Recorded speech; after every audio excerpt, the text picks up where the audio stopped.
partenaires yi di gis naa waa APIX d'ailleurs commencé di ci liggéey tey quoi alors Abdoulaye économie ci réew mu mel ne Sénégal nga jëm ci ay réformes war a yaxanal gafaka askan wi ak dépenses yeeg yooyu un pouvoir bu ko mën a def wala bu ko bëgg a def il faut me préparer à être un peu impopulaire. Le Pastef ñëpp xam nañ ne condition yi ñëwee ci pouvoir popularité wu seen leader et tout mais est-ce que yaakaar nga ne Sénégalais yi dinañ dem ak ñoom jusqu'au bout c'est-à-dire que quelles que soient les difficultés yi nga xam ne réformes yi dina ko indi ci ñenn ñi est-ce que yaakaar nga ne dina am adhésion wu Sénégalais comme ni ko Ousseynou bëggee jusqu'à ce que ñu gis les résultats. Le refuser ce serait poser autrement la question d'Axel Kabou et si le Sénégal refusait le développement. Oui. Donc je pense que dynamique bi aujourd'hui c'est aller ensemble travailler ensemble construire ensemble pour atteindre ensemble les objectifs. Comment la voir cette adhésion? Oui, cette adhésion justement mi ngi basé sur la communication de vérité. Dire la vérité. Oui, sur la communication de vérité. Oser dire non pour pouvoir dire le oui de vérité le moment opportun par rapport à des contextes et par rapport à des situations. Sinon itamit li nga xam ne mooy les Sénégalais bi di teg bët parce que il faut quand même nous dire que nous avons une mentalité qui nous est propre. Sénégalais li muy gis saa bu gisee autorité bi. di gis en réalité loo xam ne c'est comme jouissance dans l'opulence. Oui, opulence, arrogance, jouissance. dafay nekk un frein par rapport à son adhésion. Il faut que quand même gars yi itam bàyyi ci xel bu baax. am na yoo xam ne dañ ko daan gis démb ak bërki démb Sénégalais bi yaakaar na ni avec le président Diomaye et le premier ministre Ousmane Sonko loolu dina dakk. Parce que da nga doon joytu je donne un exemple banal Pape Sané da nga daan joytu une autorité ñu invité ko Walf naaj bi xaw na tàng maag Pa Moussa ñàkk nañu mais 88 bi du fay. Pendant autant de minutes ça tourne. Mais c'est le carburant du contribuable sénégalais. Wala ñu ñëw rangaleel la fii ay garde du corps ak ay xaw ma voilà donc je pas comme Ousseynou qui vient seul ñëw rangale bi. Voilà je donne juste un exemple banal là comme ça donc adhésion la laajte. Choix partenaire itam am na solo parce que tey fa ngay dem di lebee ak lañ lay jox comme impose li ñu lay imposer ak lañ lay jox comme orientation c'est-à-dire que souvent tamit ça peut fausser li nga xam ne mooy calcul bi nga bëgg par rapport ak sa askan. Feu le professeur Samir Amin Samir Amin que tu connais. Oui. Il disait préférons la Chine par rapport ak ni mu ko expliqué woon.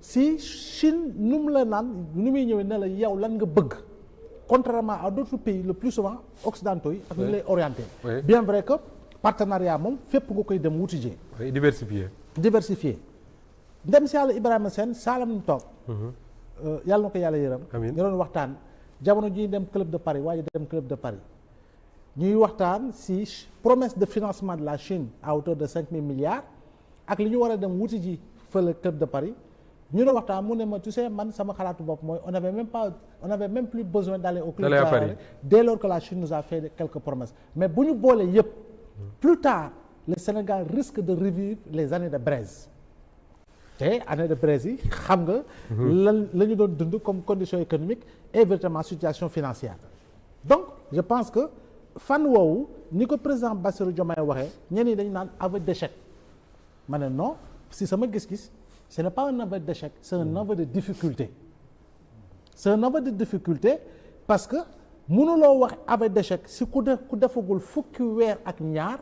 wutu fi ku def fukki at ak ñaar. C'est totalement différent. fossé bi yaatu na. te li muy wax daf ko hérité en fait. Voilà daf ko hérité. Diomaye waxul ne man bi ma fi nekkee ba léegi lii laa def ak dafa ne lii laa fekk. lii laa fi fekk son héritage. héritage boobu dafa 10. Tu t'imagines boo jëlee dette publique bi.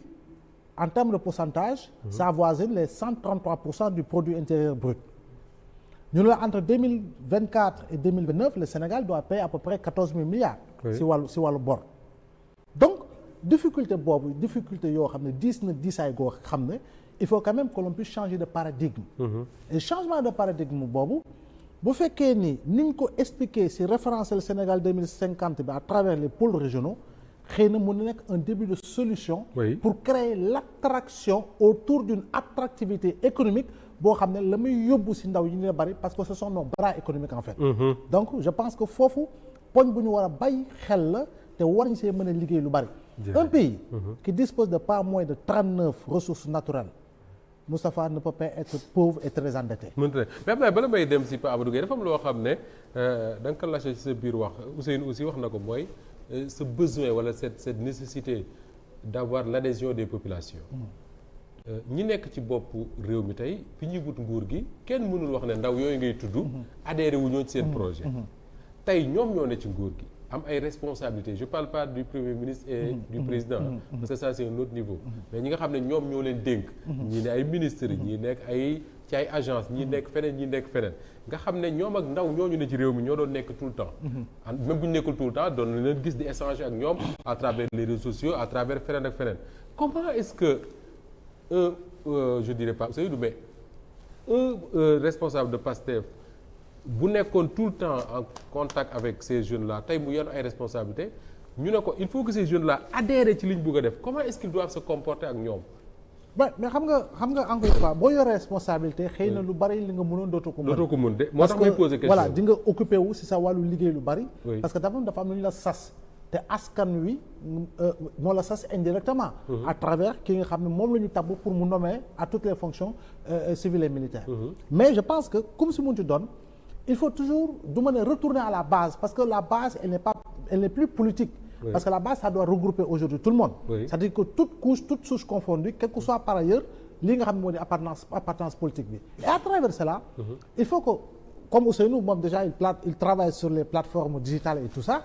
c'est-à-dire que c'est un canal de communication hyper puissant boo xam ne aujourd'hui war nañ ko utiliser autrement à bon escient pour véritablement ce canal de communication soit véritablement le pont qui relie ñi yor nguur ak ñi nga xam ne ñooy jeunesse bi nga xam ne adhéré woon na ci projet bi te bokk ci ba tey par rapport ak lépp li nga xam ne information boo xam ne jëm na ci lu war a mën a tabax Sénégal. D'accord. c'est-à-dire que loolu benn rek ci yoo xam ne xëy na Ousseynou je pose la question à Abdoulaye parce que yéen waa PASTEF da ngeen am je ne sais pas des militants ou des sympathisants un peu particuliers quand même yóbbu nañ leen pouvoir mais c'est comme si ñoom tey ñoom ñooy seen première opposition damay gis sax ci même yenn nomination yi am na bu ci am bërki démb defe naa coow li day bari duñ d'accorduñ ci etc comment est-ce que vous allez gérer cette relation là entre yéen ak ñi nga xam ne ñoom ngeen àndaloo di wut nguur. waaw Moustapha c'est l'occasion ñu jaajëfal leen toutes ces personnes individualité ñoo xam ak koo xamul. parce que c'est ça la spécificité du projet politique bi ñu am c'est-à-dire du moomeelu nit. te looloo jafe woon ci Sénégal. parce que fii da nga yoon gis kenn moo doon nekk ci nguur mu am problème ak état génn beru créer parti dem seeti Moustapha mu jox ko 2 milliards seeti kii mu jox ko mu ñëw moom parti bi. lu mu dogal loolay am. moom sax chaise yi. waaw moom chaise yi moom permanence ba et tout ça donc kooku bu ñëwee au pouvoir danaan sama yëf laa yor ba tey. donc mais nous c'est différent et ça nous en sommes très conscients et moo tax tout le temps dañuy jaajëfal ces personnes là lambda que l'on connaît pas man tu sais que man mës naa tase ak benn maire boo xamante ni màgget la. et d'ailleurs ñaari maire parce que man bi may def parrainage tase naa ak maire boo xamante ni elle a 91 ans. mu parrainé le candidat Bassirou Diomaye. te moom moo jugal dem boppam jëli carte d'identité et tout ça te mag la. 91 ans. bu may wax waa këram bu ma seetaan dinañ xam kan la et d'autres personnes yoo xamante ni c'est des personnes lambda mais mënoo natt li ñu sacrifier là li ñu joxe seen bopp pour ce projet cotiser nañ bu génn manifester jotee génn nañ manifester ils ont exprimé leur soutien leur apport à ce projet là de diverses manières. Et ils sont très exigeants avec vous aussi. mais c'est ñun loolu la ñu bëgg. c'est ça qu'on veut. lii ñu am nii parce que Serigne Cheikh dafa am benn wax bu mu wax ne nit mënoo ko yee ba pare nga war a doxal ne ko demal tëddi ki nga yeewu na. moom kañ bu taxawee di wax bu mu la jaaxal. bu mu la jaaxal parce que yaa ko yee. donc on n'a pas ce problème et vraiment dañ leen di jaajëfal mais aussi.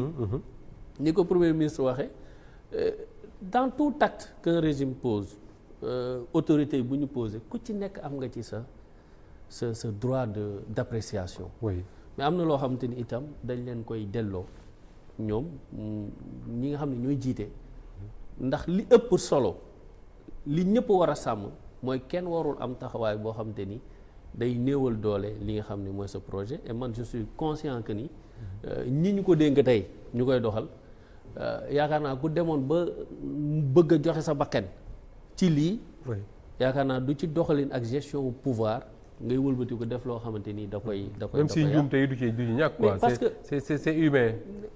Moustapha oui. nit njuumte ci nit rek lañ koy xaar lu juum amul rek yàlla dugg na lu juum amul yàlla dugg na waaw waykat nee na moom rek a dul juum. voilà moom rek a dul juum donc tant que ñu ngi nekk nit di doxal et d'ailleurs mës naa ko wax nit mu may ree ma ne ko médecine pour mu toll fee fi mu toll ñaata njuumte la médecin yi def auparavant c'est vrai. donc li nga def juum ci démb suba mën nga ko defaat bañ cee juum wala suba mën nga ko defaat ko juum ba keroog nga koy def dootoo ci juum.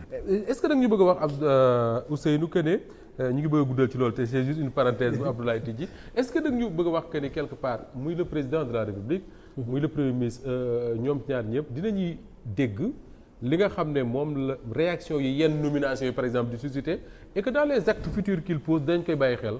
mais il n'y a pas que les réactions par rapport aux nominations et je pense que le président de la République keroog un vendredi bi mu doon jàkkaarloog presse bi au palais wax na ko nee na c'est normal nit ñi di apprécier actes yi réew donc ça veut dire que ils savent bien ce qui se passe ñu ngi topp parce que nit mënoo ànd ak nit ñu fal la tey nga nekk président c'est que nag li nga doon mën ci bi ngay nekk ci opposition c'est que ñun ñi nga xam ni xëy na tolluñu fenn ci responsabilité ñooy am yenn jafe-jafe yi ci yenn yi nga xam ne dañ ko doon def te mënatuñ ko def mais n'empêche lii xew ci réew mi ak li nga xam ne ñu ngi ko àndoon di xeex ñu ngi leen di bàyyi xel bu baax te je pense que loolu ëpp solo. Très bien ñu tëj parenthèse boobu ñëwaat ci la situation économique du pays.